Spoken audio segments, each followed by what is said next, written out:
जय हिंद। जॉब्स वाला में आपका स्वागत है। प्रबंधन के संबंध में हमारी सामान्य प्रबंधन का जो हमारा विषय है उसके संबंध में हमारी दूसरी क्लास होने वाली है। पहली क्लास में हमने प्रबंधन क्या होता है, उसकी विभिन्न परिभाषाएं क्या होती हैं, परिभाषाएं जो प्रबंध शास्त्रियों द्वारा दी गई हैं। इसके साथ ही साथ प्रबंधन की जिम्मेदारियां क्या होती हैं, प्रबंधन का कार्य क्षेत्र क्या होता है, इसके बारे में हमने विस्तार से चर्चा की थी। और उसके संबंध में हमने कुछ प्रश्नों को भी एक अलग से क्लास में देखा हुआ था। आज की इस क्लास में प्रबंधन के संबंध में प्रबंधन की प्रकृति क्या होती है अथवा स्वभाव क्या होता है, प्रबंधन का महत्व क्या होता है अलग अलग फील्ड्स में, प्रबंधन की भूमिका या महत्व एक ही बात हो जाती है क्या होता है, और जो एक नया टॉपिक यहीं से चालू हो जाएगा वो क्या है आपका, प्रबंधन की विचारधारा का विकास अलग अलग कालखंड में कैसे हुआ। इसके बारे में आज हम क्या है यहाँ पर चर्चा करने वाले हैं। वीडियो चालू करने के पहले, क्लास चालू करने के पहले आपके लिए कुछ बातें हैं। आप लोग चैनल को प्लीज़ सब्सक्राइब कर लीजिए जो लोग पहली बार देख रहे हैं। इसके अलावा यहाँ पर आपको अलग अलग विषयों से संबंधित क्लासेस चल रही हैं जिसमें आपकी प्रमुख बातें क्या क्या हो जाती हैं। तो एक हिंदी की विषय के संबंध में क्लास चल रही है आपकी। इसके अलावा आपका प्रबंधन का जो थियोरेटिकल पोर्शन है और प्रबंधन का जो आपका एमसीक्यू वाला पोर्शन है उसके संबंध में भी क्लासेस चल रही हैं। और साथ ही साथ क्या हो जाता है आपका यहाँ पर इंग्लिश ग्रामर की क्लास भी चल रही है, तो इसको भी आप क्या है कवर करते रहेंगे। हम चालू करते हैं आज की क्लास को, जिसमें सबसे पहले क्या आता है आपका प्रबंधन की प्रकृति क्या होती है। प्रबंधन की प्रकृति के रूप में हमको कुछ बिंदुओं को देखना है। इससे संबंधित कुछ प्रश्न हमने पहली क्लास में लगाए हुए थे एमसीक्यू, उसके संबंध में कुछ बातें यहाँ पर आज हम करेंगे। सबसे पहले आता है कि प्रबंधन एक कला है। आपने कई जगह देखा होगा कि कई लिखा रहता है कि प्रबंधन एक कला है अथवा प्रबंधन एक विज्ञान है। तो इसके बारे में हमको क्या थोड़ा सा चर्चा करनी है। तो प्रबंधन को पहले हम एक कला के रूप में देखेंगे कि क्या प्रबंधन क्या है, एक स्किल है क्या, एक कला है क्या। तो कला का अर्थ जो हम सामान्य तौर पर निकालते हैं, जिसको हम बोलते हैं कि ये स्किल होती है, कला होती है, उसमें क्या होता है किसी प्रकार का एक ज्ञान होता है, किसी प्रकार का एक क्या होता है हुनर होता है। उनकी समीक्षाओं की प्राप्ति के लिए बाकायदा एक तरतीब में क्या किया जाता है, प्रयोग किए जाते हैं। और हमको किसी एक पर्टिकुलर क्षेत्र में क्या किया जाता है, पारंगत किया जाता है। हमको कुछ क्या किया जाता है, हुनर विकसित किया जाता है, उसको हम क्या बोलते हैं, कला के रूप में जानते हैं। कला का कार्य क्या होता है, परिणामों की प्राप्ति के लिए जानबूझ करके अपने यत्नों में परिवर्तन करना क्या है उसमें शामिल होता है। हर कला व्यवहारिक होती है, इसका संबंध सृजन के साथ होता है। इस बात को तो अच्छे से आप मान के चलिए कि कला का संबंध हमेशा किस चीज से होगा, सृजन से होगा। इसका मतलब क्या होता है, कला का संबंध सृजन से होगा, मतलब कुछ ना कुछ वहां पे नव निर्माण हो रहा होगा, कुछ ना कुछ वहां पे क्या हो रहा होगा, नव सृजन हो रहा होगा। ठीक है। अब इसमें कला में कुछ मुख्य बातें क्या क्या शामिल होती हैं। तो व्यक्तिगत हुनर, कला मैं बोलता हूं कि आपके अंदर ये कला विकसित की गई, आपके अंदर ये स्किल आई है, इसका मतलब कि आपका वो व्यक्तिगत हुनर क्या हुआ है, व्यक्तिगत कला कौशल क्या हुआ है आपका, विकसित हुआ और सामने उभर करके वो आएगा। इसके अलावा प्रैक्टिकल ज्ञान मिलता है आपको, व्यवहारिक ज्ञान मिलता है। मैंने बोला कि आपने क्या किया है, किसी पर्टिकुलर चीज़ के बारे में ज्ञानार्जन किया, कि आपने कंप्यूटर कोर्स किया, ठीक है। आपने व्यवहारिक ज्ञान अर्जित किया कि कंप्यूटर के रिपेयरिंग कैसे की जाती है, ठीक है। तो एक व्यवहारिक ज्ञान आपने क्या कर लिया वहां पे, अर्जन कर लिया। तो व्यक्तिगत हुनर है, उस व्यक्तिगत हुनर से क्या निकल करके आता है आपका, व्यवहारिक ज्ञान जुड़ा हुआ होता है, वो निकल करके आता है। इसके अलावा परिणाममुखी पहुंच होती है। परिणाममुखी पहुंच का मतलब क्या होता है कि जो भी हुनर आपने सीखा है, जो भी व्यवहारिक ज्ञान आपने अर्जन अर्जित किया है, उससे अल्टीमेटली किसी रिजल्ट पर पहुंचना चाहेंगे आप। उस रिजल्ट को क्या करना चाहेंगे, आप अचीव करना चाहेंगे, ठीक है। तो वो आपको यहाँ पे प्राप्त होता है। इसके अलावा लगातार अभ्यास शामिल होता है, कि अगर आप अपनी कला का लगातार निरंतर अभ्यास नहीं करेंगे तो वो कला क्या होती जाती है आपके अंदर से खत्म होती जाती है। जैसे उदाहरण के मान लें कि किसी व्यक्ति ने ढोलक वादन सीखा है, तो अगर वो ढोलक वादन की प्रैक्टिस निरंतर नहीं करेगा तो उसका ढोलक वादन की जो कला है वो क्या होती जाएगी, क्षीण होती जाएगी, वो उसके अंदर क्या होती जाएगी, कम होती जाएगी, ठीक है। अगर कोई बांसुरी बजाता है तो बांसुरी बजाना बंद कर दे, मतलब अभ्यास नहीं करे वो लगातार, तो उसमें क्या हो जाएगा, कमी आ जाएगी। इसके अलावा सृजनात्मकता होती है, तो इस चीज़ को हमने ऊपर डिस्कस किया कि हाँ, सृजन का कार्य चीज़ उसमें क्या है, एक पहलू उसमें हमेशा क्या रहेगा, शामिल रहता है। तो ये तो क्या था, कला एक आपका प्रबंधन एक कला के रूप में था। अब आता है कि प्रबंधन एक विज्ञान के रूप में कैसे है। तो विज्ञान शब्द का सामान्य मतलब क्या होता है, ज्ञान। ज्ञान चीज किस चीज का, एक व्यवस्थित ज्ञान संग्रह है। ज्ञान किस चीज का, एक व्यवस्थित ज्ञान संग्रह, जो मानव किससे अर्जित करता है, प्रयोगों और निरीक्षणों से प्राप्त करता है, अर्जित करता है, उसको संकलित करता है, ठीक है। और इसमें क्या किया जाता है, उसकी उन सबकी जांच की जा सकती है। कला और विज्ञान में अंतर यह होता है कि कला में यह जाना जाता है कि प्रयोग कैसे करना है, जबकि विज्ञान में यह देखा जाता है कि यह प्रयोग क्यों करना है अथवा ये प्रयोग क्यों हो रहा है। बात समझ में आ गई कि कला में हम क्या देखते हैं कि ये चीज कैसे की जाए, जबकि विज्ञान में हम ये देखते हैं कि ये चीज हो क्यों रही है। हम विज्ञान में क्या देखते हैं कि ये चीज हो क्यों रही है। बात स्पष्ट हो गई, कला और विज्ञान में अंतर। केंज महोदय क्या बोलते हैं इसके संबंध में कि विज्ञान एक व्यवस्थित संग्रह है। केंज महोदय क्या बोलते हैं कि विज्ञान एक क्या है, व्यवस्थित संग्रह होता है, जिसके कारण प्रभाव और कारण और प्रभाव में क्या होता है, संबंध स्थापित होता है। मतलब कि ये जो बात यहाँ पे कही गई कि विज्ञान में यह देखा जाता है क्यों करना है, मतलब कोई चीज क्यों हो रही है, मतलब कि उसका कारण क्या है और उसका प्रभाव क्या पड़ने वाला है। तो कारण और प्रभाव की चर्चा कहाँ पर की जाती है, विज्ञान के तहत की जाती है। ऐसा किसने बोला, केंज महोदय ने बोला। ठीक है, कारण और प्रभाव की जो चर्चा है वो पूरा एक व्यवस्थित ज्ञान संग्रह होता है। क्या होता है, व्यवस्थित ज्ञान संग्रह। अब जैसे आपने यहाँ पे देखा कि कला में कुछ बातों की आवश्यकता होती है, कुछ पक्ष उसमें शामिल होते हैं, ऐसे ही विज्ञान में भी कुछ पक्ष शामिल होते हैं। जैसे कि उसके मुख्य लक्षणों के रूप में हम उसको जानेंगे कि व्यवस्थित ज्ञान का संग्रह है जो निरीक्षण के लिए वैज्ञानिक आधार प्रयोग में लाता है। ये क्या है, एक व्यवस्थित ज्ञान संग्रह है। अभी तो हमने डिस्कस किया ना, विज्ञान एक व्यवस्थित ज्ञान संग्रह है। ठीक है, इसमें क्या किया जाता है, वैज्ञानिक आधार को प्रयोग में लाया जाता है। दूसरा कि सिद्धांत लगातार निरीक्षण के आधार पर क्या होता है, विकसित होता है। मतलब सीधी सी बात है, विज्ञान आज कुछ मानता था, कल कुछ मानेगा, परसों कुछ मानेगा। ऐसा क्यों, क्योंकि निरीक्षणों के दौरान अलग अलग परिणाम प्राप्त होते हैं। निरीक्षणों के दौरान अलग अलग प्रकार के क्या होते हैं, रिजल्ट मिलते हैं, अलग अलग प्रकार की खोजें होती हैं। उसके कारण क्या होता है, वो इवॉल्व होता रहता है समय के साथ। सिद्धांतों में लगातार क्या होता रहता है, परिवर्तन आता रहता है। ठीक है, इसके बाद क्या है, सिद्धांत विश्वव्यापी प्रयोग होते हैं। विश्वव्यापी प्रयोग मतलब कि आर्किमिडीज का सिद्धांत है, मान लीजिए आर्किमिडीज का सिद्धांत है, तो वो क्या, वो अमेरिका के लिए अलग है, भारत के लिए अलग है, ऐसा तो नहीं है।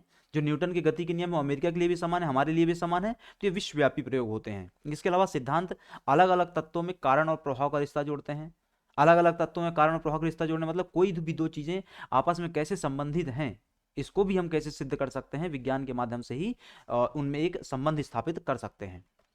इसके अतिरिक्त है कि वैज्ञानिक सिद्धांत की सार्थकता की पड़ताल की जा सकती है, भविष्य की घटनाओं क्या करते हैं, निश्चित आधार बनाते हैं। तो वैज्ञानिक सिद्धांत की सार्थकता की पड़ताल की जा सकती है, बात तो स्पष्ट है कि कोई चीज क्यों हो रही है, इसका हमको क्या करना है, परीक्षण करना है, निरीक्षण करना है। वो चीज यहाँ से क्या की जाती है, सिद्ध की जा सकती है। और भविष्य में क्या होगा उसके संबंध में वो भी एक क्या है, यहाँ से अंदाजा लगाया जा सकता है, एक निश्चित आधार तैयार किया जा सकता है विज्ञान के माध्यम से।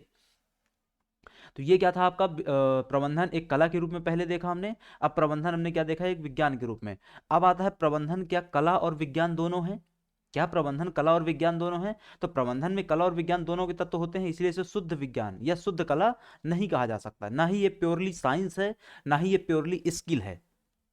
प्रबंधन मैनेजमेंट स्किल और साइंस का क्या है, एक मिक्सचर है, एक बैलेंस है। आपको मैनेजमेंट सीखने के लिए आपको मैनेजिंग स्किल मैनेजमेंट वाले पोर्शन में, प्रबंधन वाले पोर्शन में पारंगत होना है, तो आपके अंदर स्किल वाला पोर्शन भी होना मांगता है, और आपके अंदर क्या है, साइंटिफिक एक टेम्पर वाला पोर्शन भी क्या है, मांगता है। ठीक है, इसका कारण है कि विज्ञान और कला एक दूसरे के पूरक हैं। जैसा कि कोशा ने कहा है कि विज्ञान की कला को और कला को विज्ञान की जरूरत है, दोनों एक दूसरे के क्या होते हैं, पूरक होते हैं। तो ये बात यहाँ से स्पष्ट है कि विदाउट विज्ञान प्रबंधन नहीं होगा, और विदाउट कला प्रबंधन अच्छे तरीके से नहीं हो पाएगा। इसलिए हमको क्या है, दोनों को बैलेंस रखना है, कला और विज्ञान। कला और विज्ञान दोनों एक दूसरे के क्या हैं, पूरक हैं, समानार्थी हैं। दोनों मिलकर क्या करते हैं, एक अच्छे प्रबंधक का निर्माण करते हैं, एक अच्छी प्रबंधकीय व्यवस्था का निर्माण करते हैं। ठीक है, समीक्षा यह, जस्ट मिनट, ठीक है, समीक्षा यह है कि प्रबंधन की कला या विज्ञान के बीच कोई रेखा नहीं खींची जा सकती है। विज्ञान को ऐसी समस्याओं को हल करना पड़ता है और सिद्धांत निर्माण करने पड़ते हैं जो कि कला के लिए लाभदायक सिद्ध हो सकते हैं। क्यों, क्योंकि कला में बात क्या शामिल की गई थी कि कोई प्रयोग कैसे किया जाना चाहिए, और ये प्रयोग क्यों किया जाना चाहिए, कैसे किया जाना चाहिए कला है, क्यों किया जा रहा है, क्यों, क्या कारण, क्या उसका विज्ञान है। तो दोनों एक दूसरे क्या हो जाते हैं, वहां से पूरक हो जाते हैं। नेक्स्ट है प्रकृति में उसके कि क्या प्रबंधन एक व्यवसाय है, क्या प्रबंधन एक पेशा है, कैसे। तो प्रबंधन के बारे में एक और प्रश्न पैदा होता है, क्या प्रबंधन एक व्यवसाय माना जा सकता है। इसे समझने के लिए हमें व्यवसाय के अर्थ और विशेष गुण जानना पड़ेगा। व्यवसाय का कोशी अर्थ यह है कि इसमें व्यक्ति ने ऐसा विशेष ज्ञान प्राप्त कर लिया हो जो दूसरों को सिखाने, निर्देश देने या नसीहत देने के लिए क्या किया जाता है, प्रयोग किया जाता है। व्यवसाय शब्द का अलग अलग लेखकों ने अलग अलग ढंग से क्या किया है, बयान दिया हुआ है। सही रूप में इसका भाव ऐसे व्यवसाय से जिसमें मनुष्य अपनी क्या है, रोटी कमाता हो। इसको ऐसे समझो, धर्मों में अर्थ, कानूनों में डॉक्टरी, तीनों व्यवसाय में शामिल होते हैं। इसको ऐसे समझिए आप कि कोई भी ऐसा कार्य, कोई भी ऐसा एक प्रक्रिया, कोई भी ऐसा एक माध्यम, कोई भी ऐसा एक तरीका जिसके माध्यम से क्या करते हैं आप, जिसकी मदद से क्या करते हैं आप, अपने जीवन यापन को सरल बनाते हैं, अपनी रोजी रोटी कमाते हैं, अपने डे टू डे लाइफ को क्या करते हैं आप, जीते हैं।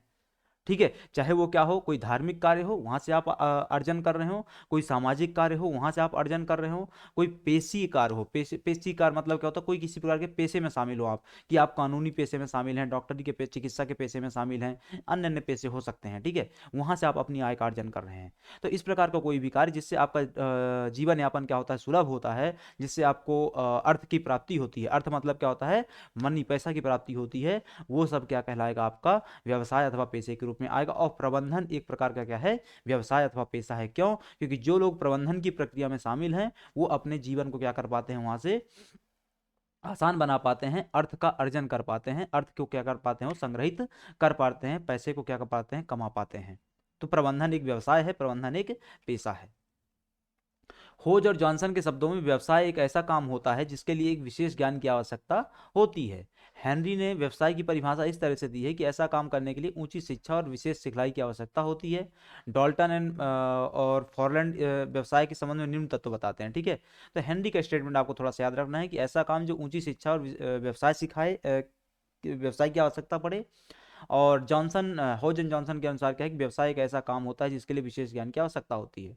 डॉल्टन फॉरलैंड के अनुसार विशेष तत्व क्या बताए गए हैं, तो विशेष ज्ञान या विधियों का समूह होना चाहिए। अगर आप किसी व्यवसाय में शामिल हैं तो जो आपका वो होता है, जिस ग्राहक होता है उसको आप कैसे प्रसन्न रखेंगे, कैसे खुश रखेंगे, कैसे उसको और आपको दोनों को क्या है लाभ प्राप्त हो सके, इन सब चीज़ों को क्या होना चाहिए, ज्ञान होना चाहिए। सिखलाई और अनुभव प्राप्त करने के विधिवत ढंग होने चाहिए, कि आप अपने अगर पारिवारिक व्यवसाय में शामिल होते हैं तो अपने पूर्वजों से क्या है कुछ ना कुछ सीख रहे होते हैं, एक विधिवत ज्ञान अर्जन कर रहे होते हैं। इसके अलावा एक प्रतिनिधि संस्था कायम करना जिसका उद्देश्य क्या है, व्यापार ही होता है। कई सारी संस्थाएं बनी हुई हैं जो क्या करती हैं, व्यावसायिक मैंने जो प्रबंधन होता है उसको क्या करती हैं, नियंत्रित करती हैं। जैसे उदाहरण के लिए बात कर लें हम, कौन सा होता है आपका, फिक्की होता है, आपका क्या होता है, फिक्की होता है। फिक्की एक व्यवसाय प्रबंधन के लिए बनी हुई संस्था है, ठीक है। इसके अलावा आचरण के लिए एक आचार संहिता बनी होती है कि व्यवसायियों को किस प्रकार का आचरण करना चाहिए। जैसे उदाहरण के लिए बात कर लेते हैं कि इस व्यवसायी मतलब पेशा है ना, व्यवसाय मतलब पेशा, तो उदाहरण के लिए बात कर लेते हैं कि भाई लॉयर्स है ना, अब लॉयर्स को कैसा व्यवहार करना चाहिए इसके लिए एक नियमावली होनी चाहिए। तो एक बना इन सब के प्रबंधन के लिए कौन बना हुआ है, बार काउंसिल ऑफ इंडिया बनी हुई है।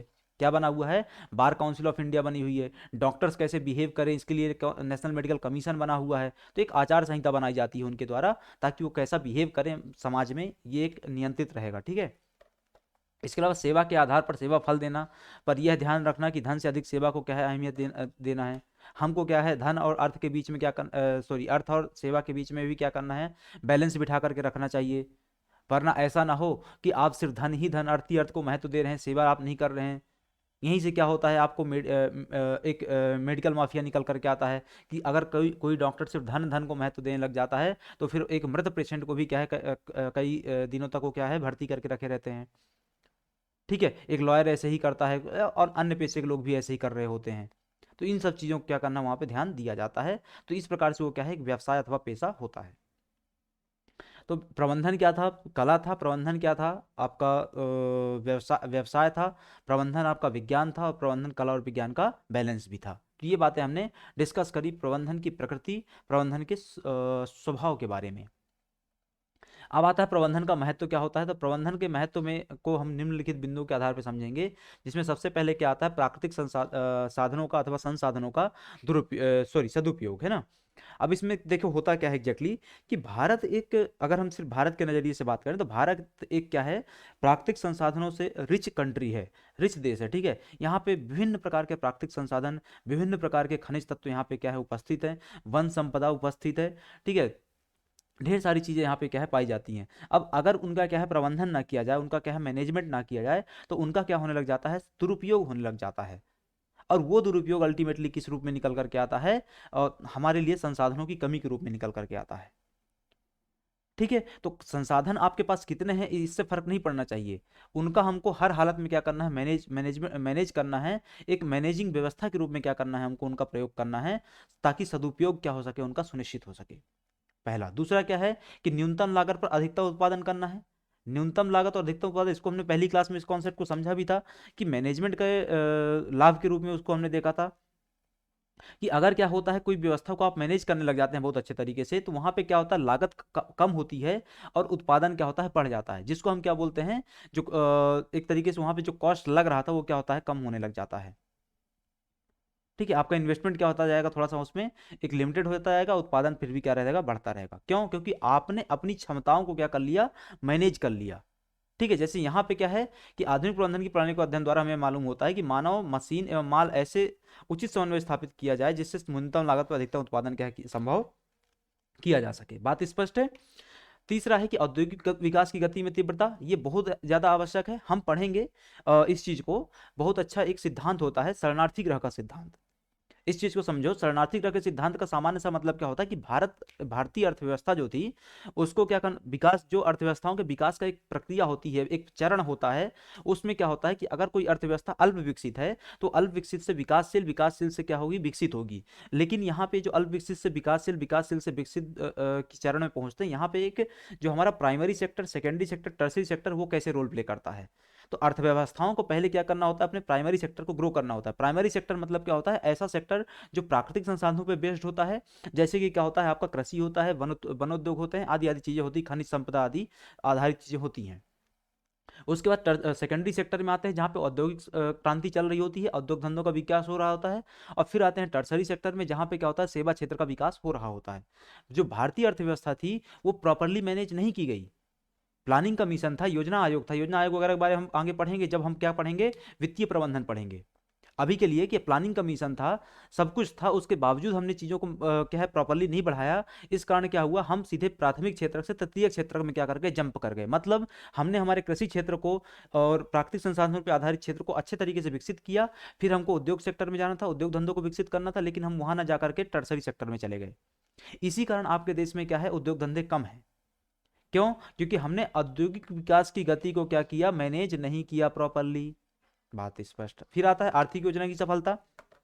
आर्थिक योजना की सफलता का मतलब क्या होता है कि जो भी प्लानिंग की जाती है योजना आयोग द्वारा, अथवा आज की तारीख में बात करते हैं तो नीति आयोग के द्वारा, तो उनको प्रॉपरली मैनेज किया जाए। ठीक है, नीति आयोग जो भी काम करता है सरकार की पॉलिसीज को क्या करना है, इंप्लीमेंट करवाने का, उनको अगर प्रॉपरली मैनेज नहीं किया जाएगा तो क्या होता है, वहाँ पर एक मिसमैनेजमेंट के कारण क्या है, गोल अचीव नहीं हो पाते हैं। जिसमें गोल में क्या होता है, निर्धनता को कम करना, असमानताओं को कम करना। अलग अलग प्रकार की असमानताएं हैं, चाहे वो आपकी आर्थिक असमानता हो, चाहे आपकी राजनीतिक असमानता हो, चाहे आपकी क्या हो, सामाजिक असमानता हो। ठीक है, गंदगी, बेकारी, जैसे हम बात कर लेते हैं कि स्वच्छ भारत अभियान चल रहा है। ठीक है, क्या चल रहा है आपका, स्वच्छ भारत अभियान।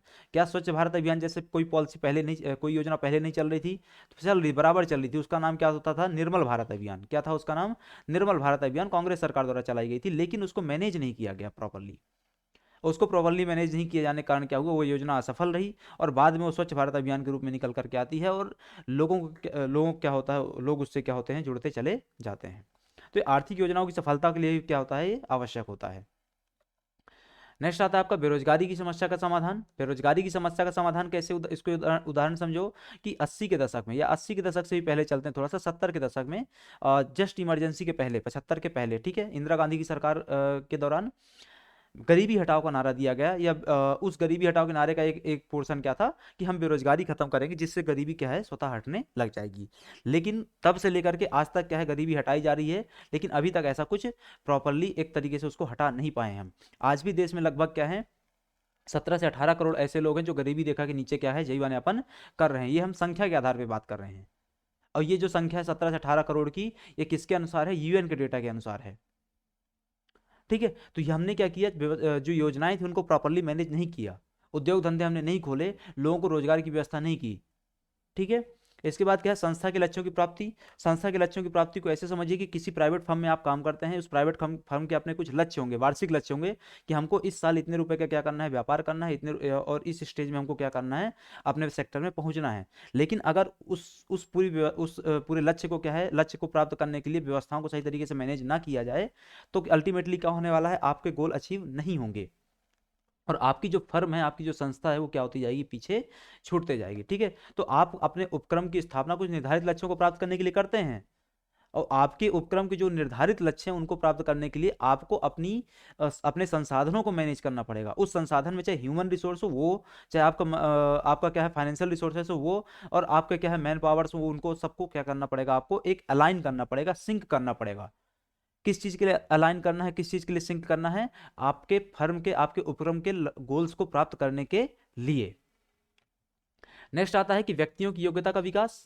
प्रबंधन दूसरों के काम कराने की एक कला होती है। किसी उपक्रम में श्रमिक कार्य करते हैं, इसमें प्रबंधन को यह सोचना पड़ता है कि किस प्रकार श्रमिकों से अच्छे ढंग से काम लिया जा सकता है। ठीक है, तो व्यक्तियों की योग्यता का विकास मतलब सीधी सी बात है कि ये एक संस्था है, इस संस्था में क्या है 700 लोग काम करते हैं। इन 700 लोगों से हमको किससे क्या काम करवाना है उसकी क्षमता के अनुसार, अथवा किसको किस प्रकार की स्किल डेवलप करवानी है उसके अनुसार क्या किया जाता है, ट्रेनिंग दी जाती है, मैनेज किया जाता है, ताकि हम उससे क्या है मैक्सिमम आउटपुट प्राप्त कर सकें, अधिकतम उत्पादकता उसकी उसके माध्यम से क्या कर सकें, सुनिश्चित कर सकें। जो व्यक्तिगत उत्पादकता है उसको हम क्या कर सकें, बढ़ा सकें।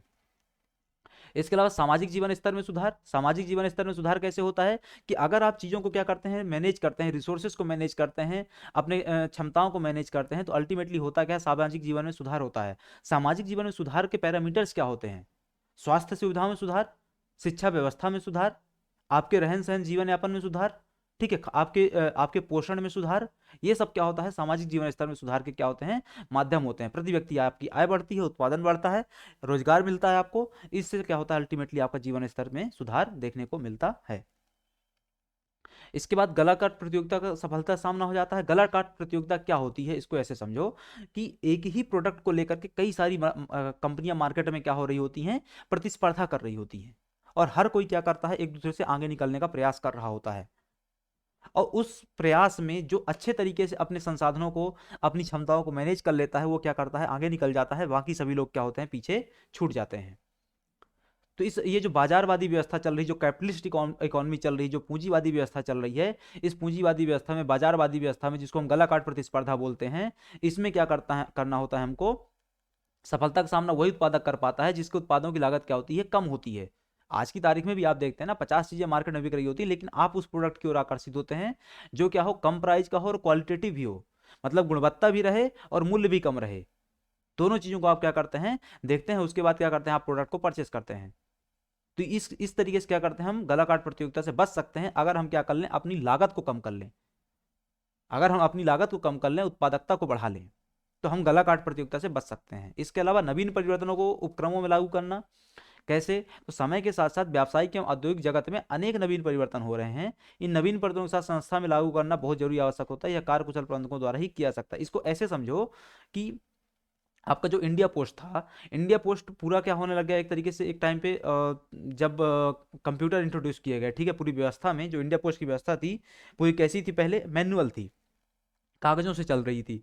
बाद में जब 90s के दौर में वहाँ पे पूरा से कंप्यूटर इंट्रोड्यूस किए गए, तो जितने भी पुराने कर्मचारी थे वो उस व्यवस्था से क्या हो पा रहे थे, तालमेल नहीं बैठा पा रहे थे। क्यों? कि कंप्यूटर उनके लिए उस समय के लिए क्या थी, एलियन चीज़ थी। एलियन चीज़ होने का मतलब क्या होता है कि उस चीज़ से उनका कोई परिचय नहीं था, उस चीज़ से उनका कोई संबंध नहीं था, उस चीज़ को उन्होंने कभी चलाना नहीं सीखा था। लेकिन फिर भी चीज़ों को मैनेज किया गया, उनको सिखाया गया प्रॉपरली तरीके से, गवर्नमेंट ने उस चीज़ को क्या किया, मैनेज किया, और फाइनली क्या हो गया, वो लोग उस चीज़ के लिए क्या हो गए, वो हैबिचुअल हो गए, उस चीज़ को उन्होंने सीख लिया। तो नवीन परिवर्तनों को लागू करना क्या हो जाता है, प्रबंधन के माध्यम से आसान हो जाता है। नेक्स्ट है कि श्रम समस्याओं का समाधान करना। श्रम समस्याओं का समाधान का मतलब क्या होता है कि आपने कई बार देखा होगा अलग अलग टाइम पीरियड पे कि कई सारी जो कंपनियां रहती हैं, जो फर्म्स रहती हैं, जो संस्थान रहते हैं, अथवा जो औद्योगिक इकाइयां रहती हैं सरकार की, वहाँ समय समय पर होता रहता है, लेबर स्ट्राइक्स होती रहती हैं, श्रमिकों की हड़ताल होती रहती है। उसका मूल कारण क्या होता है कि श्रमिक असंतुष्ट रहते हैं। श्रमिकों की असंतुष्टि के कारण क्या होते हैं, उनको सैलरी ना मिलना, उनको क्या है प्रॉपर जो सुविधाएं होती हैं, श्रमिक सुविधाएं होती हैं, पानी मिलना, भोजन मिलना, आदि आदि, ठीक है, ये सब ना मिलना। इसके कारण क्या होता है, श्रमिकों में असंतोष उत्पन्न होता है और वो क्या करते हैं, हड़ताल करते हैं। लेकिन अगर आप इसको क्या है, एक अच्छे प्रबंधक है तो उसको क्या करते हैं, आप मैनेज कर सकते हैं, श्रमिकों के बीच क्या करके एक विश्वास पैदा करके, एक संतोष की भावना क्या करके, जागृत करके। इसके अलावा क्या है, वस्तुएं एवं सेवाओं के विक्रय की आधुनिक पद्धतियों क्या करना, विकास करना।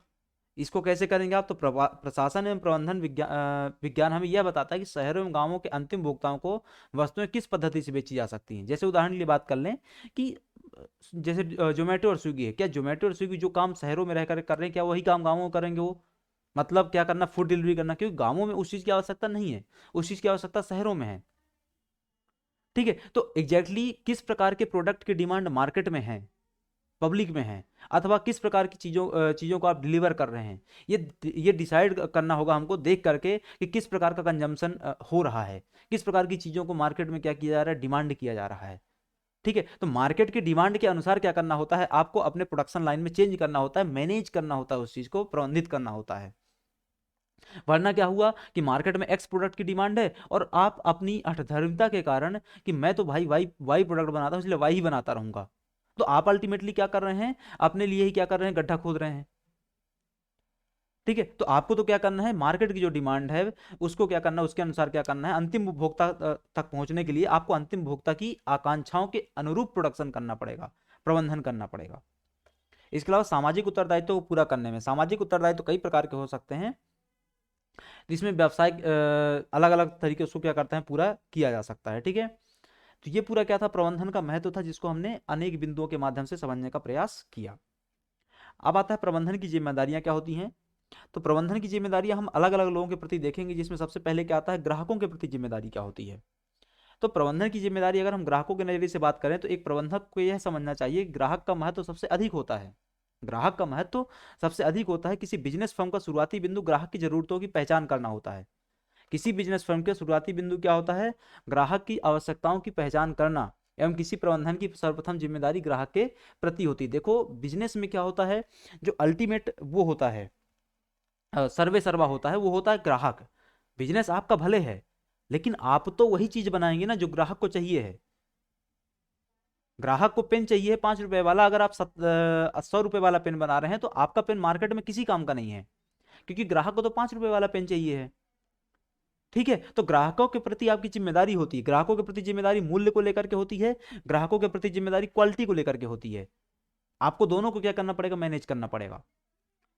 शेयर धारकों के प्रति जिम्मेदारी, दूसरी जिम्मेदारी क्या है, शेयर धारकों के प्रति। आप अपनी एक कंपनी लेकर के बैठे हुए हैं, आपकी कंपनी हो सकता है किस प्रकार की कंपनी हो, पब्लिक नेचर की कंपनी हो। पब्लिक नेचर कंपनी का मतलब क्या होता है कि आपके शेयर मार्केट में पब्लिक में क्या है, घूम रहे होंगे, लोगों ने आपके शेयर खरीदे होंगे, आपकी कंपनी के प्रति एक विश्वास जताया होगा, आपकी कंपनी को पैसा दिया होगा।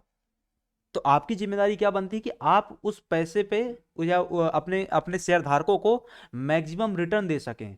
इसका मतलब क्या है कि आपकी कंपनी क्या है, ज्यादा से ज्यादा प्रॉफिट कमाए। और अगर आप इस जिम्मेदारी पे खरे नहीं उतरेंगे तो शेयर धारक क्या करते हैं, आपको डिच कर देंगे, वो आपको छोड़ करके चले जाएंगे। ठीक है, तो शेयर धारकों के प्रति आपकी क्या जिम्मेदारी होती है कि उनको आप अधिक से अधिक क्या है, लाभ लौटाएं, ताकि उनका विश्वास आप पर क्या है, बना रहे। ठीक है, उनके लाभ को क्या करना, लाभ को सुरक्षित रखना है। नेक्स्ट आता है कर्मचारियों के प्रति जिम्मेदारी। प्रबंधन में कर्मचारियों के प्रति जिम्मेदारी क्या होती है कि किसी फर्म के कर्मचारी उसकी सर्वाधिक महत्वपूर्ण संसाधन होते हैं। उनकी मेहनत, उनकी मौलिकता, निष्ठा एवं समर्पण फर्म की सफलता में क्या करती है, महत्वपूर्ण भूमिका निभाती है। आज की तारीख में रिलायंस इंडस्ट्रीज इतनी बड़ी कंपनी तो क्या सिर्फ मुकेश अंबानी के कारण है, नहीं, उसमें हजारों लाखों क्या है, कर्मचारियों का योगदान है, उनके खून पसीने का योगदान है, उसमें उनकी मेहनत का योगदान है। ठीक है, तो आपको भी उनका क्या करना पड़ेगा, उनके प्रति एक जिम्मेदारी निभानी पड़ेगी। इसीलिए क्या बना हुआ है, एक रिलायंस फाउंडेशन बना हुआ है, जो क्या करता है, अपने कर्मचारियों का ध्यान रखता है, अपने कर्मचारियों क्या करता है, वो ध्यान रखता है। ठीक है, इसके अलावा आपूर्तिकर्ताओं के प्रति जिम्मेदारी।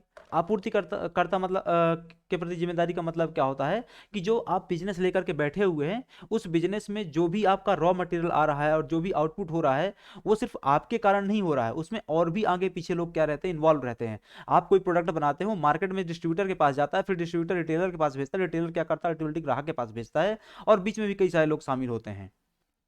आप जो प्रोडक्ट बना रहे हो उसके लिए जो रॉ मटेरियल होता है, वो भी क्या होता है, आपके पास किसी न किसी डिस्ट्रीब्यूटर से आ रहा होगा, किसी न किसी कंपनी से आ रहा होगा।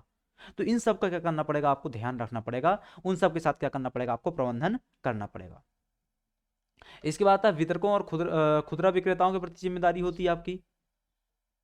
कैसे कि ये अंतिम उपभोक्ता तथा उपभोक्ताओं के बीच क्या होते हैं, कड़ी होते हैं। जैसा भी हमने डिस्कस किया, ये कंपनी आपकी है, ये डिस्ट्रीब्यूटर है, रिटेलर है, ये ग्राहक है। ठीक है, ये पूरी एक व्यवस्था बनी हुई है। ये जो व्यक्ति बैठा हुआ है, ये जो व्यक्ति बैठा हुआ है, इनके प्रति क्या करना पड़ेगा, आपको एक जिम्मेदारी का निर्वहन करना पड़ेगा, ताकि इनका विश्वास आप पर बना रहे और आपका विश्वास इन पर बना रहे। क्योंकि अल्टीमेटली यही तीनों तो मिलकर के किसको सर्व करते हैं, अंतिम उपभोक्ता ग्राहक को सर्व करते हैं। ठीक है, इसके बाद क्या है, उद्योग एवं प्रतिस्पर्धा के प्रति जिम्मेदारी। उद्योग एवं प्रतिस्पर्धा की प्रति जिम्मेदारी क्या होती है कि उद्योग जगत के भीतर अन्य फर्म बाजार में प्रतियोगी होते हैं, किंतु उद्योग जगत के रूप में खुद को प्रस्तुत करने या लॉबिंग करने के समय वे सहयोगी हो जाते हैं। इसका मतलब क्या है कि हम आपस में प्रतिस्पर्धा तो करेंगे, हम आपस में प्रतिस्पर्धा तो करेंगे, लेकिन अगर कुछ ऐसा होता है जो सभी के लिए क्या हो सकता है, एंटी हो सकता है, सभी के लिए क्या हो सकता है, प्रतिकूल हो सकता है, तो उस स्थिति में हम क्या करेंगे, कलेक्टिवली क्या करने वाले हैं, रिटेलिएट करने वाले, या कलेक्टिवली क्या करने वाले हम, खड़े होकर के उस बात को मुखर होकर के कहेंगे। तो आपस में प्रतिस्पर्धा करते रहो, लेकिन जब ऐसी कोई व्यवस्था आएगी, ऐसा कोई नियम आएगा, ऐसा कोई कानून आएगा जो सभी के लिए घातक हो सकता है, तो हम क्या करेंगे, साथ में आ जाएंगे। ये बात किस में शामिल हो जाती है, उद्योग एवं प्रतिस्पर्धा के प्रति जिम्मेदारी में शामिल होती है। तो ये पूरी क्या थी आपकी जिम्मेदारियां थी। कुछ और बातें हैं इसमें, जैसे संघों के प्रति जिम्मेदारी। संघों के प्रति जिम्मेदारी मतलब जैसे कि हमने बात कर लिया कि एक क्या बना हुआ है, फिक्की बना हुआ है, एक क्या बना हुआ है, फिक्की बना हुआ है। ये क्या है, कंपनीज का एसोसिएशन है। समझ लो कि क्या बना हुआ है, बार काउंसिल बना हुआ है, बार काउंसिल। ठीक है, ये क्या है, आपका इनका एसोसिएशन हो गया, लॉयर्स का एसोसिएशन हो गया। आपका एनएमसी बना हुआ है, या फिर मेडिकल का आपका क्या है, आईएमए बना हुआ है, इंडियन मेडिकल एसोसिएशन बना हुआ है। तो आईएमए के प्रति आपके एज ए डॉक्टर कुछ जिम्मेदारी होंगी, बार काउंसिल के प्रति आपका एज ए डॉक्टर कुछ जिम्मेदारी होगी, फिक्के के प्रति एज ए उद्योगपति आपकी कुछ जिम्मेदारी होगी। ठीक है, तो इन संघों के प्रति अपनी जिम्मेदारियों को क्या करना है, आपको निर्वहन करना है। कर्मचारी संघों के प्रति प्रथम जिम्मेदारी है उन्हें दुश्मन न मान करके दोस्त समझना होता है, क्योंकि जब आपको समस्या होगी तो यही आपकी क्या है, सहायता के लिए आने वाले हैं। समस्या तब पैदा होती है जब उनके प्रति प्रबंधन के रुख में क्या होता है, बदलाव आ जाता है। इसके बाद क्या है, सरकार के प्रति जिम्मेदारियां। सरकार के प्रति जिम्मेदारी का मतलब क्या होता है, जैसे उदाहरण के लिए हम बात कर लेते हैं कि आप अपनी कोई कंपनी लेकर के बैठे हुए हैं, तो उस कंपनी को आपको वैसे प्रबंधित करना है जैसे सरकार चाहती है। और सरकार कैसे चाहती है, तो सरकार कैसे चाहती है उसने बताया हुआ है कंपनी एक्ट 2013 में। ठीक है, तो यह सुनिश्चित करना प्रबंधन की जिम्मेदारी है कंपनी का गठन और ऑपरेशन सरकार द्वारा तय कानूनी ढांचे के भीतर हो। कानूनी ढांचा मतलब कंपनी एक्ट 2013 अथवा कोई अन्य कानून जिसके तहत आपकी कंपनी का गठन किया गया है। ठीक है, यह कानूनी ढांचा कंपनी की प्रकृति के अनुसार क्या है, भिन्न भिन्न हो सकता है। कंपनी की प्रकृति के अनुसार का मतलब क्या होता है कि आपकी कंपनी फर्म है, आपकी कंपनी एक क्या बोलना चाहिए, शेयर होल्डिंग प्रोप्राइटर टाइप की है। ठीक है, तो प्रोप्राइटर है, फर्म है, सबके अपने अपने क्या होते हैं, गुणधर्म होते हैं, सबके अपने अपने क्या होते हैं, नियम कानून होते हैं। उसके अनुसार क्या करना पड़ेगा आपको, डील करना पड़ेगा, मैनेज करना पड़ेगा उसको। इसके अलावा समाज के प्रति जिम्मेदारियां। समाज के प्रति जिम्मेदारी मतलब क्या होता है, जब आप क्या करते हैं, अपनी कंपनी को समाज में लेकर के क्या है, बैठे हुए हैं। जब आप कंपनी का आपका जो ग्राहक है वो सामाजिक क्या है, संबंधों में बंधा हुआ व्यक्ति है, तो उसके प्रति आपकी भी कुछ क्या हो जाती है, जिम्मेदारी हो जाती है। तो उसका भी क्या करना पड़ेगा, आपको निर्वहन करना पड़ेगा। अब आता है प्रबंधन की विचारधारा का विकास कैसे हुआ। प्रबंधन की विचारधारा का विकास को अगर हम बात कर लें तो कैसे, कब से चालू हुआ, तो जब से मानव आया तब से प्रबंधन चालू हो गया। इसको ऐसे समझो, जब से मानव आया तब से प्रबंधन चालू हुआ। मतलब मानव सभ्यता का इतिहास जितना पुराना है, प्रबंधन का इतिहास भी उतना ही पुराना है। जब से मानव ने आर्थिक क्रियाएं शुरू करी तब से प्रबंधन किसी न किसी रूप में उपस्थित है। और सिर्फ आर्थिक क्रियाएं ही क्यों, गैर आर्थिक अथवा अनार्थिक क्रियाओं में भी प्रबंधन की आवश्यकता होती है। ठीक है, जैसे क्या होता है, मनुष्य के द्वारा जो की जा रही क्रियाएं होती हैं दो प्रकार की होती हैं। कौन कौन सी, एक आर्थिक क्रिया होती है, दूसरी क्या होती है, अनार्थिक अथवा गैर आर्थिक क्रिया होती है। आर्थिक क्रियाएं मतलब वो क्रियाएं जिसमें अर्थ शामिल होता है, प्रत्यक्षता अर्थ शामिल होता है। और अनार्थिक क्रियाएं मतलब लगभग क्या होती है, सामाजिक प्रकृति की क्या होती हैं, क्रियाएं होती हैं। जैसे क्या होता है कि आप शादी ब्याह कर रहे हैं, आप क्या कर रहे हैं, बच्चे का मुंडन कर रहे हैं, छुट्टा छेड़ा हो रहा है। ठीक है, ये सब चीजें होती हैं, तो ये अनार्थिक क्रिया होती हैं। यहाँ भी धन इन्वॉल्व होता है लेकिन वो प्रत्यक्ष रूप नहीं होता उसका। तो मैनेजमेंट तो वहां भी चाहिए है, प्रबंधन तो वहां भी चाहिए है। ठीक है, तो प्रबंधन किसी न किसी रूप में क्या रहा है, हमेशा से विद्यमान है। जब से मानव सभ्यता का क्या हुआ, प्रारंभ हुआ है, मानव सभ्यता का क्या हुआ है, उदय हुई है ना। प्रबंधन विचारधारा ने अपनी शुरुआत से बहुत लंबा रास्ता तय किया है। प्रबंधन का विकास व्यक्तिगत नेतृत्व से सामूहिक प्रबंधन तथा नेतृत्व तक का पहुंचा है। ठीक है, मतलब क्या हुआ, प्रबंधन व्यक्तिगत नेचर से निकल करके सामूहिक नेचर पे आ चुका है। व्यक्तिगत प्रकृति से निकल करके सामूहिक प्रवृत्ति का क्या है, प्रबंधन हो चुका है। यह हुआ एक लंबे कालखंड में विकास की प्रक्रिया के फलस्वरूप। प्रबंधन की अवधारणा का प्रारंभ धार्मिक स्थानों तथा गतिविधियों के प्रबंधन से हुआ था। इस चीज को ऐसे समझो, जो प्रबंधन की विचारधारा है अथवा प्रबंधन का जो विकास है, प्रारंभिक तौर पे कहाँ से चालू होता है, धार्मिक संस्थानों से चालू होता है। ऐसा क्यों, क्योंकि मनुष्य की सभ्यता, जो मानव सभ्यता है उसका जब उदय हुआ तो सबसे पहले उसने प्रबंधन को कहाँ अपनाया, धार्मिक संस्थानों में। क्यों, क्योंकि उसके अलावा किसी प्रकार के कोई संस्थान होते नहीं थे। ठीक है, कैसे नहीं होते थे? क्योंकि पहले कोई कंपनी नहीं होती थी, पहले कोई फर्म नहीं होती थी, पहले कोई बड़ी बड़ी उद्योग धंधे नहीं होते थे। पहले तो क्या होता था, मंदिर होते थे, मठ होते थे, धर्मशालाएं होती थी, उन्हीं को क्या किया जाता था, मैनेज किया जाता था। तो मानव सभ्यता में जो प्रबंधन का गुण है वो कहाँ से निकल के आता है? धार्मिक स्थानों से निकल करके आता है। और समय की मांग के अनुसार जैसे जैसे क्या होता है, मानव सभ्यता विकसित करती जाती है, अलग अलग क्षेत्रों में विकास करती जाती है, वैसे वैसे क्या होता है, प्रबंधन अलग अलग क्षेत्रों में क्या है, उभर करके आने लग जाता है। तो धार्मिक संस्थानों से हट करके अलग अलग क्षेत्रों में फिर आपको दिखाई देने लग जाता है। कौटिल्य के अर्थशास्त्र में विस्तार से प्रबंधन, प्रशासन तथा संगठन के सिद्धांतों का वर्णन मिलता है। लोक प्रशासन भी प्रबंधन की परिधि के अंतर्गत ही आता है। लोक प्रशासन प्रबंधन का एक हिस्सा है। लोक प्रशासन प्रबंधन का एक हिस्सा है। इसके अलावा प्रबंधन के बारे में जो विस्तार से चर्चा की गई वो कहाँ की गई है? आचार्य चाणक्य के अर्थशास्त्र में की गई है। अर्थशास्त्र के बारे में आपको बेसिक जानकारी पहले से है कि वो क्या है, एक राजनीति का विषय है, ना कि अर्थ का विषय है। वहां पे प्रशासन कैसे चलाएं, शासन कैसे करें, व्यवस्थाओं को कैसे मैनेज करें, यही बातें की गई हैं। वही तो प्रबंधन है ना। राजा कैसे अपनी सत्ता का विस्तार करे, राजा कैसे अपने साम्राज्य का विस्तार करे और व्यवस्थाओं को अपने नियंत्रण में रखे, यही नियंत्रण तो प्रबंधन का एक हिस्सा, नियंत्रण तो प्रबंधन का एक हिस्सा है। ठीक है, कैसे वहां पे टैक्स व्यवस्था जो थी, कर व्यवस्था जो थी, उसको मैनेज किया जाए, कैसे वहां पे गणिकाओं को मैनेज किया जाए। ठीक है, तो ये पूरा क्या है, प्रबंधन की विचारधारा का विकास हुआ। इसको हम तीन हिस्सों में डिवाइड कर लेते हैं कि प्राचीन काल में प्रबंधन किस प्रकार से होता था, मध्यकाल में प्रबंधन किस प्रकार से होता था, और आज की तारीख में प्रबंधन किस प्रकार से होता है, आधुनिक काल में प्रबंधन किस प्रकार से होता है। ठीक है, सबसे पहले आता है प्राचीन प्रबंधन। प्राचीन प्रबंधन का मतलब क्या होता है कि हम 16वीं 15वीं शताब्दी के पहले चले जाते हैं। ठीक है, और पहले चले जाते हैं 12वीं शताब्दी 13वीं शताब्दी के पहले तक। उस काल के काल खंड को हम क्या मानेंगे, प्राचीन काल का प्रबंधन मानेंगे। ठीक है, उस समय जो प्रबंधन होता था, व्यापारिक गतिविधियों एक व्यक्ति द्वारा प्रशासित थी, जो स्वयं पूंजीपति, स्वामीपति, श्रमिक उद्यमी होता था। मतलब उस समय जो सामंतवादी व्यवस्था चलती थी, उस समय क्या है, सामंतवादी व्यवस्था। सामंतवादी जो व्यवस्था थी सिर्फ भारत में नहीं थी, सामंतवादी व्यवस्था क्या थी, यूरोपियन कंट्रीज में भी थी, जिसको हम किसके नाम से जानते हैं, फ्यूडलिज्म के नाम से जानते हैं। जो फ्यूडल्स होते थे, जो लॉर्ड्स होते थे, फ्यूडल लॉर्ड्स होते थे, वो क्या करते थे, व्यवस्थाओं को मैनेज करते थे।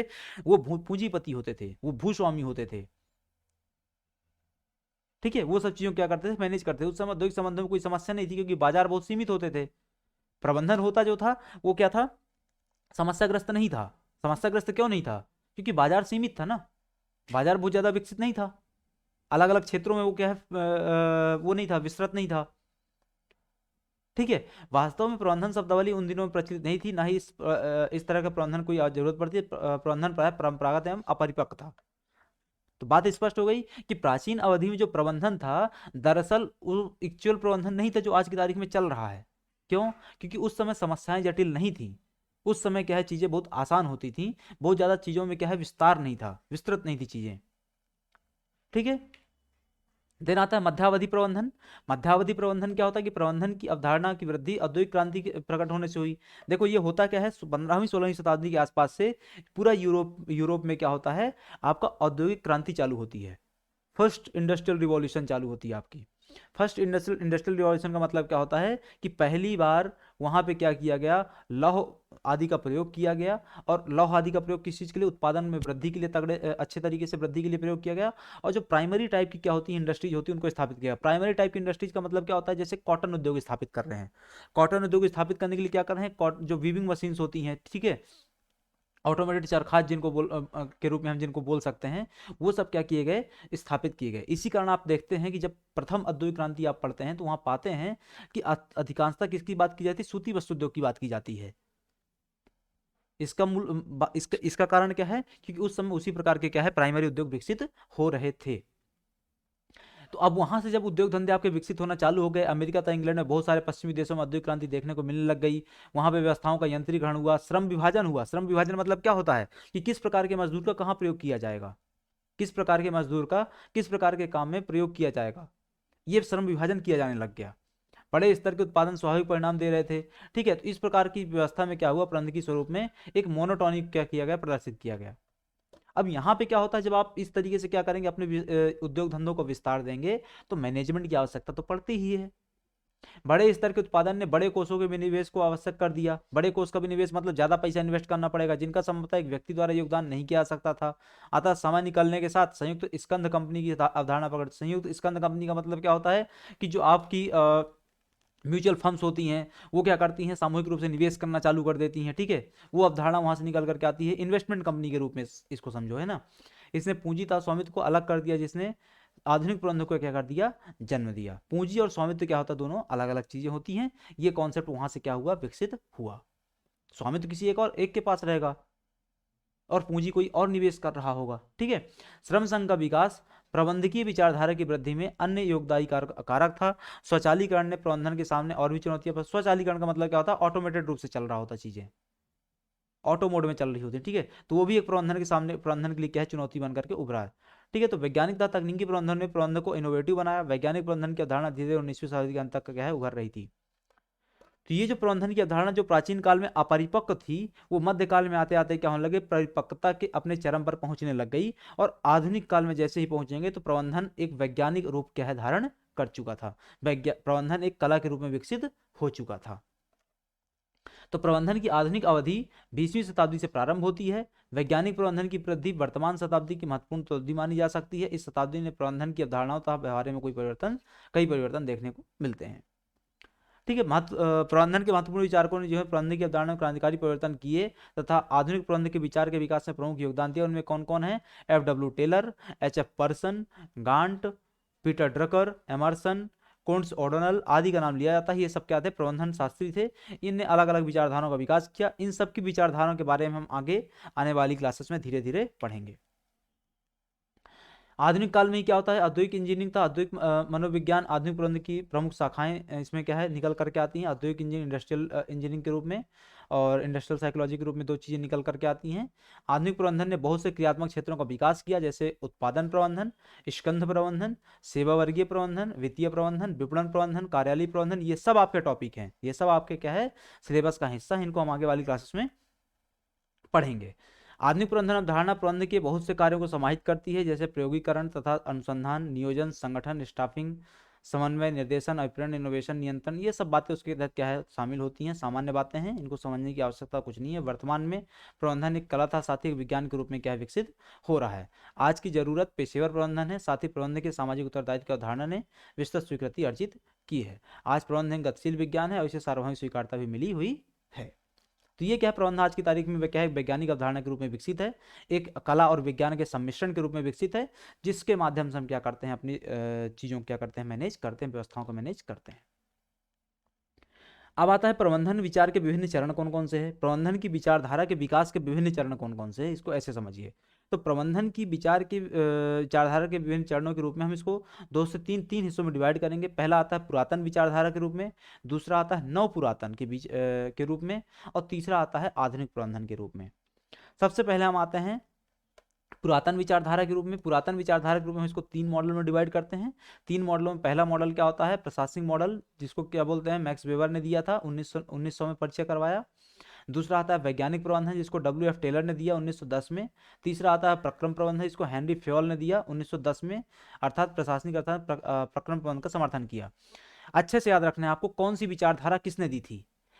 प्रबंधन का जो प्रशासनिक मॉडल है वो किसने दिया था, मैक्स वेबर ने 1900 में। प्रबंधन का जो वैज्ञानिक प्रबंधन है का रूप है वो किसने दिया था, WF टेलर ने 1910 में। प्रबंधन के पुरातन विचारधारा के तहत जो प्रक्रम प्रबंधन होता है वो किसने दिया था 1910 में, हेनरी फ्योल ने। ये तीनों आपको याद रखने हैं। फिर आता है आपका नव पुरातन विचारधारा। नव पुरातन विचारधारा में 2 विचारधाराएं सम्मिलित हैं। एक होता है आपका मानवीय संबंध आंदोलन, दूसरा होता है व्यवहारिक विज्ञान आंदोलन। जो मानवीय संबंध आंदोलन है वो 1930 के लगभग किसने दिया था, एल्टन मेयो और रॉथलिस वर्जर ने दिया था। 1930 के आसपास एल्टन मेयो तथा रॉथलिस वर्जर ने प्रस्तुत किया था। जो व्यवहारिक विज्ञान आंदोलन है वो 1940 के आसपास मैस्लो और मैकग्रेगर ने क्या है, विचारधारा को प्रस्तुत किया था। तो मानवीय संबंध आंदोलन और व्यवहारिक विज्ञान आंदोलन। थर्ड आता है आपका आधुनिक प्रबंधन की विचारधाराएं। इस विचारधारा की 3 धाराएं होती हैं, कौन कौन सी, परिमाणात्मक मत, पद्धति मत, आकस्मिकता मत। परिमाणात्मक मत में क्या होता है कि टेलर ने सन 1940 के लगभग इस मत को स्वीकार किया, जिसे प्रक्रिया अनुसंधान विश्लेषण के नाम से भी जाना जाता है। अच्छे से याद रखना है आपको, आधुनिक प्रबंधन के तहत 3 विचारधाराएं हैं, जिसमें सबसे पहले क्या आता है, परिमाणात्मक विचारधारा अथवा परिमाणात्मक मत, जिसको टेलर ने 1940 में प्रतिपादित किया था। इसी को हम क्या बोलते हैं, प्रक्रिया अनुसंधान विश्लेषण।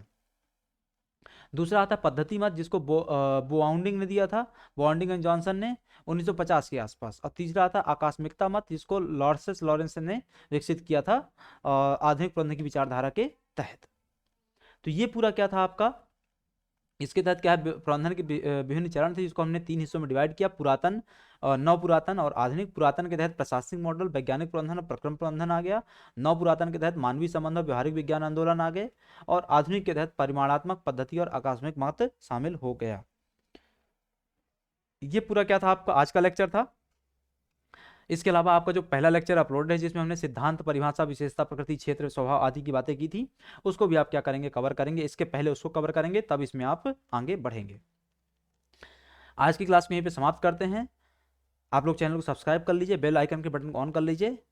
मिलते हैं अगली क्लास में, तब तक के लिए आप सभी का धन्यवाद।